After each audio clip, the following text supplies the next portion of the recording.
전 세계는 지금 가정의 붕괴 위기 시대를 맞았습니다. 2017년 통계청의 자료를 제가 한번 설교 시간에 말씀을 드린 적이 있는데, 우리나라의 평균 그 이혼율이 몇 퍼센트를 넘었죠? 네, 40%를 넘어섰습니다. 그러니까 10쌍이 결혼하면 공식적으로 4쌍이 이혼을 하는 시대입니다. 이 우리나라 이혼율은 OECD 가입국 중에, 근데 이게 높은 게 9위예요, 9위. 그러니까 아시아에서는 1위. 결코 자랑스럽지 않죠. 유럽 쪽에 가면은 이 이혼율이 굉장히 높습니다. 벨기에나 포르투갈의 이혼율이 70%를 넘어서는 나라들이 있습니다. 벨기에 같은 경우는 10쌍이 결혼하면 7쌍이 그냥 이혼하는 거예요. 대부분이 다 이혼을 하는 거예요. 우리나라 이혼의 연령층을 또 보니까 20년 이상 사신 분들의 이혼율이 전체 이혼율 가운데 3분의 1 정도가 됐습니다. 그러니까 이분들은 참다가 그냥 이혼을 하시는 거예요. 남의 눈 때문에 이혼을 하지 못하고 살다가 힘들게 살다가 정말 못 살겠다 해서 이제 이혼하신 분들이 굉장히 많습니다. 이것은 무엇을 뜻하느냐? 이분들의 가정, 결혼 생활이 그동안 이어지기는 했지만 결혼 생활이 그렇게 순탄치 못하고 행복하지 못했다는 것을 의미하기도 합니다. 그래서 결혼하는 것도 정말 어렵잖아요. 그건 여러분이 실감하실 테고, 결혼하는 것도 어렵지만 결혼해서 행복하게 사는 건 더 어려워요. 정말 어렵습니다. 오늘 본문을 보니까 한 바리새인이 예수님께 나와서 질문합니다. 3절. 바리새인이 예수께 나와 그를 시험하여 이르되 사람이 어떤 이유가 있으며 그 아내를 버리는 것이 옳으니까. 예수님, 만약에 합당한 이유가 있다면 그 아내를 버리는 것이 괜찮습니까? 옳습니까? 라고 한 바리새인이 질문을 합니다. 당시 바리새 학파들 간에는 신명기 24장 1절의 주제가 논란이 되었습니다. 신명기 24장 1절 말씀을 제가 읽어드릴게요. 사람이 아내를 맞이하여 데려온 후에 그에게 수치되는 일이 있음을 발견하고 그를 기뻐하지 아니하면 이혼 증서를 써서 그의 손에 주고 그를 자기 집에서 내보낼 것이요. 그러니까 바리새 학파들 중에서 이 수치되는 일이 과연 무엇이냐를 놓고 이 보수적인 학파와 진보적인 학파가 막 이렇게 논쟁을 벌였다는 거예요. 엄격한 해석을 했던 샴마이 학파 쪽에서는 모세가 말한 이 수치스러운 일이라는 것은 간음을 이야기하는 것이다. 그래서 간음한 이유가 아니고서 아내를 버리는 것은 이건 간음이다. 그것이 오히려 간음이다. 그거는 이혼의 사유가 되지 않는다라고 가르쳤고, 힐렐 학파라고 좀 자유스럽게 좀 폭넓게 율법을 해석했던 쪽에서는 이 수치스러운 일을 어떻게 해석을 했냐면 그 폭을 넓혔는데 굉장히 넓혔어요. 너무 넓혔어요. 예를 들면 그 아내가 밥을 하다가 밥을 태웠어요. 이것도 남편에게는 이 수치스러운 일이 될 수 있다는 거예요. 웃기죠? 그래서 제가 어제 이 얘기를 제 집사람한테 했더니 정말 차려줘도 뭐라 하래 이런 얘기를 하더라고요. 말이 안 된다고. 나쁜 사람들이라고. 차려주면 맛있게 먹어야지. 탄 밥도 맛있게 먹어야죠. 요즘 같으면 저는 요즘에 그 아내가 무슨 요리를 굉장히 열심히 해가지고 딱 주면 제가 온갖 칭찬을 다 하는데 오직 지금까지 아끼고 안 하는 것은 기립박수 왜 이상했으시죠? 마음의 준비를 하고 있어요 저는. 근데 기립은 아직까지 아껴두고 안 하고 있는데 온갖 칭찬을 다 하면서 맛있다 이렇게 이야기를 하면서 먹어요. 다 그렇게 살 거예요 여러분. 그렇게 살아야 돼요. 차려주면 얼마나 감사해요. 그리고 실제로 또 맛있고. 그리고 이게 아내가 밥을 태웠다거나 또 아내의 얼굴이 못생겼다. 그래서 같이 데리고 나가기에 좀 남편이 좀 부끄럽다, 좀 수치스럽다. 이것도 이혼의 사유가 된다고 이 힐렐 학파 쪽에서는 그렇게 주장을 했던 거예요. 웃기죠? 예수님께서는 여기 대해서 이렇게 말씀을 하십니다.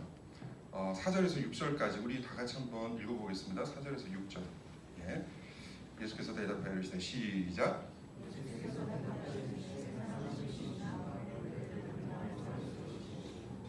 말씀하시기를 그러므로 사람이 그 부모를 떠나서 아내에게 합하여 그 둘이 한 몸이 될지니라 하신 것을 잊지 못하였느냐. 그런즉 이제 둘이 아니요 한 몸이니 그러므로 하나님이 짝지어 주신 것을 사람이 나누지 못할지니라 하시니라. 그러니까 바리새인들은 신명기 24장 1절에 대해서 질문했는데 예수님께서는 지금 창세기의 말씀을 가지시고 해석을 해주시는 거예요. 답변을 해주시는 거예요. 이게 이 내용이 창세기 1장 27절 그리고 창세기 2장 24절의 내용이에요. 예수님께서는 창세기의 말씀으로 그들의 질문에 답변을 해주시는 것이죠. 창세기 1장 27절 하나님이 자기 형상 곧 하나님의 형상대로 사람을 창조하시되 남자와 여자를 창조하시고, 그러니까 하나님께서 인간을 창조하실 때 남자를 창조하신 것이 아니라 남자 그리고 여자를 창조하셨어요. 남자와 여자를 창조하셨어요. 그러니까 이 창세기 1장 27절의 말씀은 남자 그리고 여자를 창조하셨다는 것은 하나님께서 첫 출발, 이 창조 때부터 남자라는 존재와 여자라는 존재를 바로 출범을 시키신 거예요. 창조를 하신 거예요. 그러니까 각각의 존재가 어디에 종속되는 것이 아니라 하나님께서 이 각 존재, 남자와 여자를 평등하게, 전적으로 평등하게 창조하셨다는 것입니다.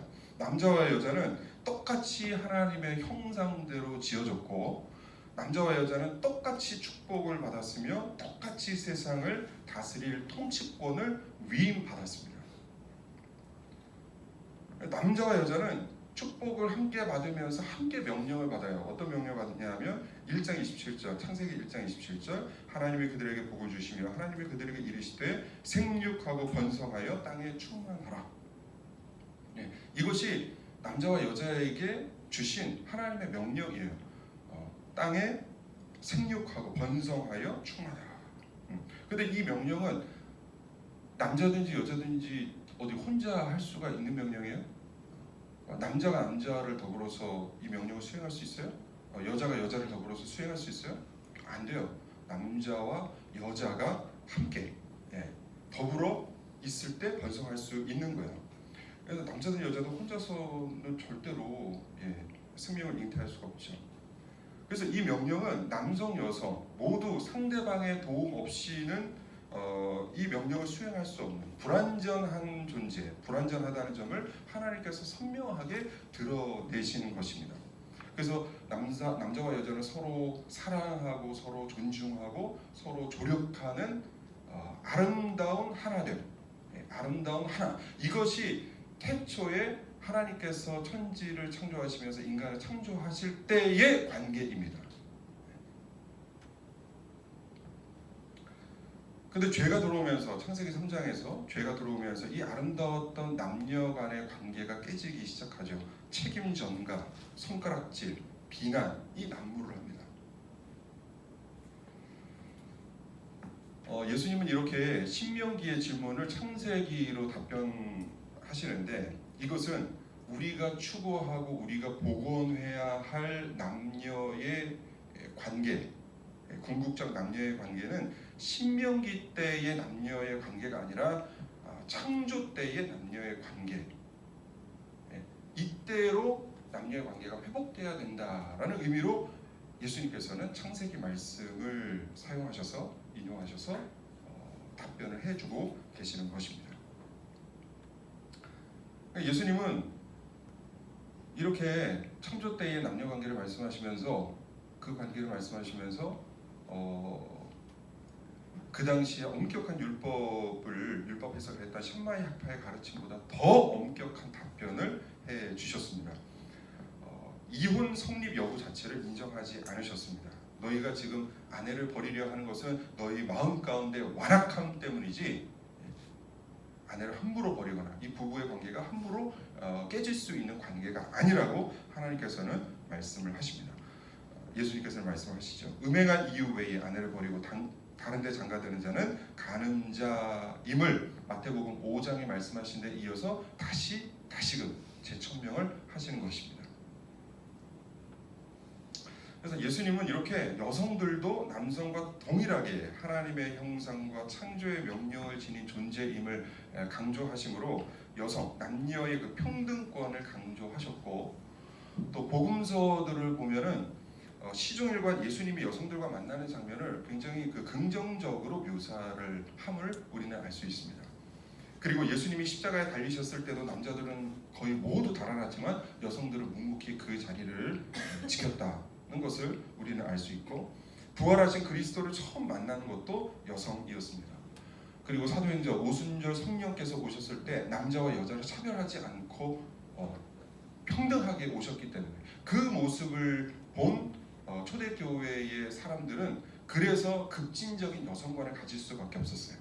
그 당시 고대 사회 때는 그 여자를 굉장히 그 종속적인 존재로 여겼는데, 이 모습을 계속 보아왔던 우리 교회의 지체들은, 성도들은 급진적인 여성관을 가질 수밖에 없었습니다. 남자와 여자가 동일하다, 성령께서도 동일하게 임하셨다는 것을 그들이 몸소 체험했기 때문에.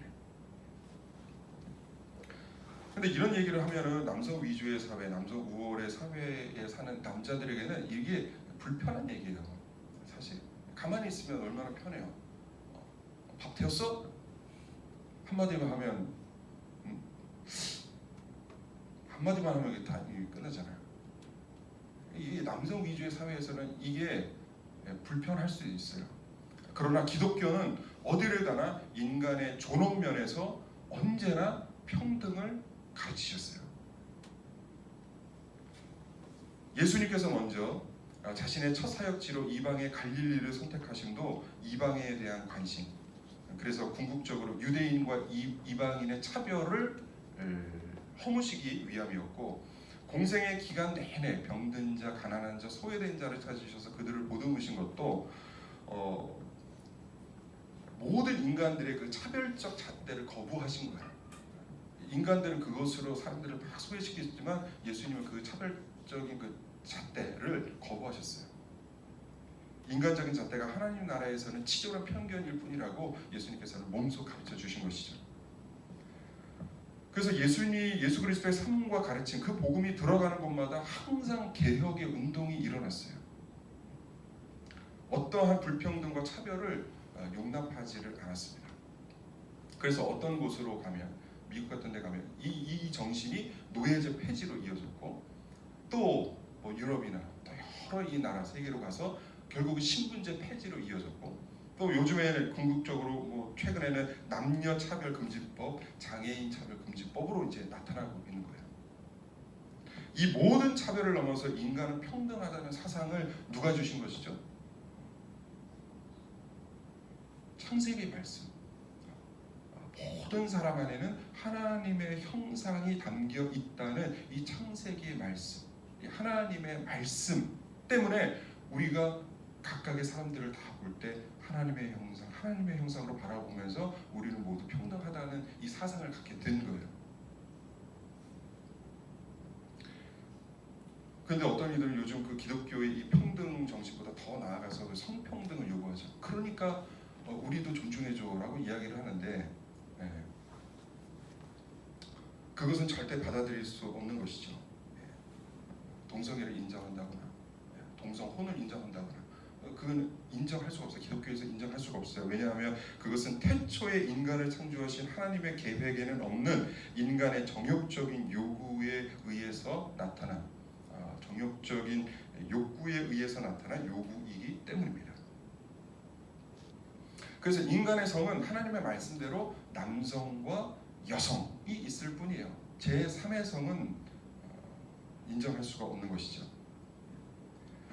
이 남성과 여성은 모두 주님의 형상을 닮은 귀한 존재, 고귀한 존재이고, 남성과 여성은 서로가 서로를 아끼고 사랑해야 하는 존재이고, 또 남성과 여성은 부족한 것을 채워서 온전함을 이루어야 하는 아름다운 조력의 관계입니다. 특히나 이 남성과 여성 중에서 특별히 만나게 하신 이 남편과 아내와의 관계는 그래서 이게 굉장히 귀한 관계예요. 인간이 알 수 있는 성부, 성자, 성령의 이 그 오묘한 하나 되심을 맛볼 수 있는, 그래도 느낄 수 있는 인간의 관계가 바로 이 남편과 아내와의 관계예요. 우리에게 주신 너무나 귀한 선물이죠. 근데 이런 귀한 선물을 마음대로 깬다는 것은 있을 수 없는 일이죠. 밥 태웠다고 깬다는 건 말이 안 되고, 얼굴이 못생겼다고 수치스럽게 여기는, 이건 있을 수 없는 일이죠. 이 부부의 관계는 너무나 귀한 선물입니다. 하지만 이 또한 우리가 천국에서 주님과 함께 이루게 될 완전한 관계의 모형일 뿐이지, 이 땅에서의 부부의 관계도 완전한 관계는 아닙니다. 우리가 저 천국에 가서 주 예수 그리스도와 함께 영원히 누릴 그 완전한 그 관계를 이 땅에서 맛볼 수 있는 그림자, 모형일 뿐이지, 그 관계가 영원히 지속되는 완전한 그런 관계는 아니라는 거예요. 부부의 관계조차도. 그래서 주님께서는 오늘 본문 마지막에 이런 말씀을 주십니다. 12절 말씀 다 같이 한번 읽어보겠습니다. 12절 시작. 어머니의 대보들 시작.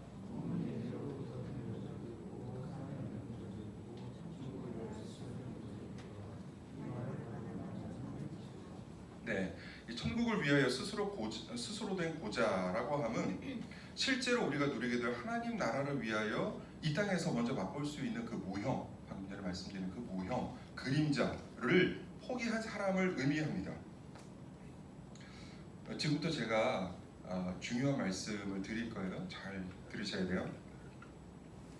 12절 말씀, 천국을 위하여 스스로 된 고자가 있다는 예수님의 말씀은 독신을, 잘 들으셔야 돼요. 독신을 삶의 형식 가운데 하나로 제시하신 것이 분명합니다. 바울 역시 고린도전서 7장에 보면 결혼하지 아니한 자들과 과부들에게 이렇게 말씀합니다. 만일 절제할 수 없거든 결혼해라. 하지만 나와 같이 그냥 지내는 것이 좋다 라고 말씀을 하십니다. 여기서 절제할 수 없거든 이라는 말이 수양이 부족해서 요구를 참지 못하는 그런 얘기가 아니라 누군가를 열렬히 흠모한다는 뜻이에요. 누군가를 정말 사랑하게 됐다. 그러면 결혼해라. 그런데 그것이 아니라면 혼자 지내는 것도 좋다라고 사도 바울은 가르칩니다. 미혼 형제자매 여러분, 누군가를 뜨겁게 사랑하게 되거든 결혼하십시오. 하지만 결혼을 위한 결혼은 하지 마십시오. 아름다운 그리스도의 가정을 세우고 싶다. 그리스도의 가정을 세우고 싶다라는 목표를 갖고 있다면 결혼하십시오. 하지만 나이 때문에, 부모님의 성화 때문에 숙제를 하듯 하는 결혼은 하지 마십시오. 나에게 허락하신 배우자, 또 허락하실 배우자를 위해서 힘들지만 헌신을 할 수 있거든 결혼을 하십시오. 하지만 완벽할 정도로 딱 들어맞는 짝을 찾아서 천상의 사랑을 나누려는 만화 같은 스토리를 꿈꾸고 있다면 결혼하지 마십시오. 지금이 중요합니다. 지금 여러분이 그리스도로 만족하고 계십니까? 지금 여러분이 그리스도로 만족하고, 지금 여러분이 그분과 따뜻하고 온전한 사랑의 관계, 그 교제를 나누지 못한다면 결혼을 한다 한들 행복하지 않을 가능성이 높습니다. 페이지 브라운이라는 사람은 독신에 관한 글에서 이렇게 씁니다. 상황을 직면하자.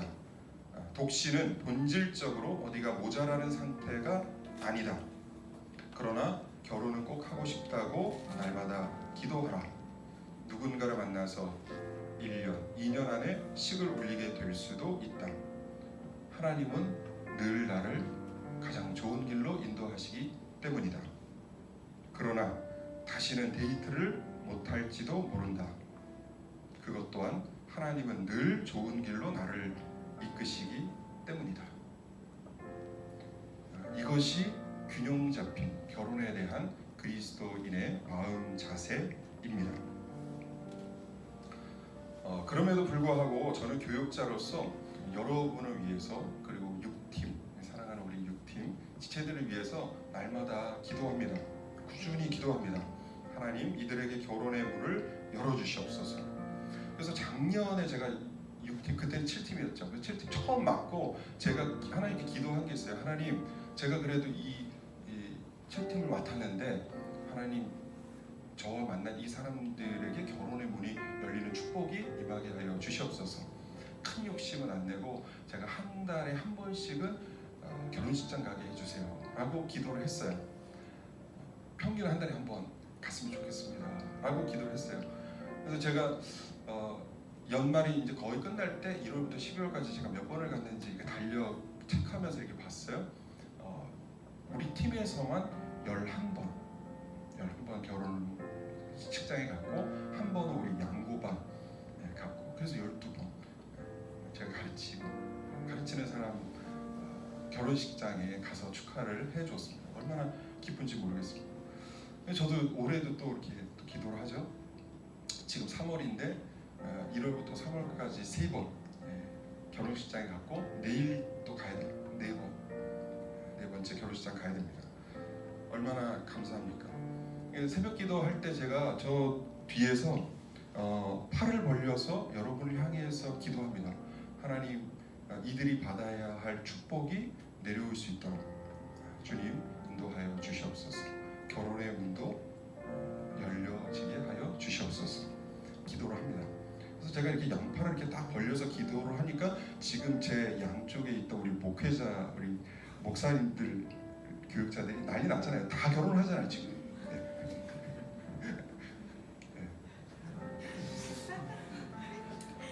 이렇게 저에게 공을 돌리면 완전히 교만의 극치가 되겠죠. 여러분, 결혼을 위해서 기도하십시오.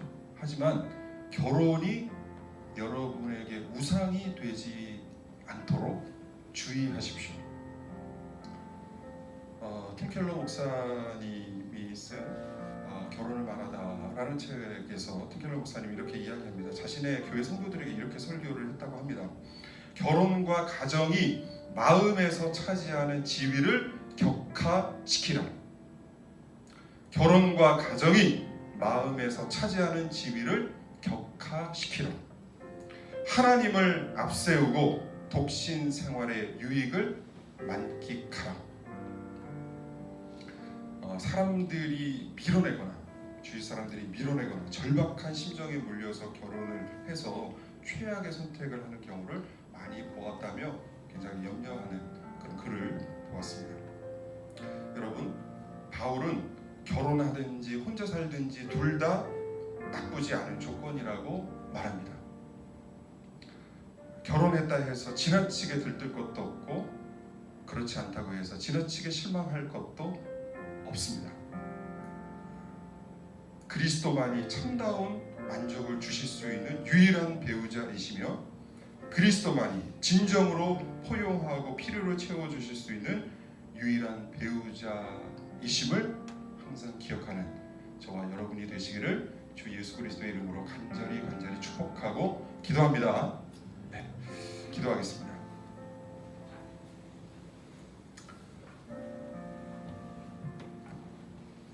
오늘 우리 4, 5, 6팀을 위해서 기도할까요? 주님, 결혼의 문을 열어주시옵소서.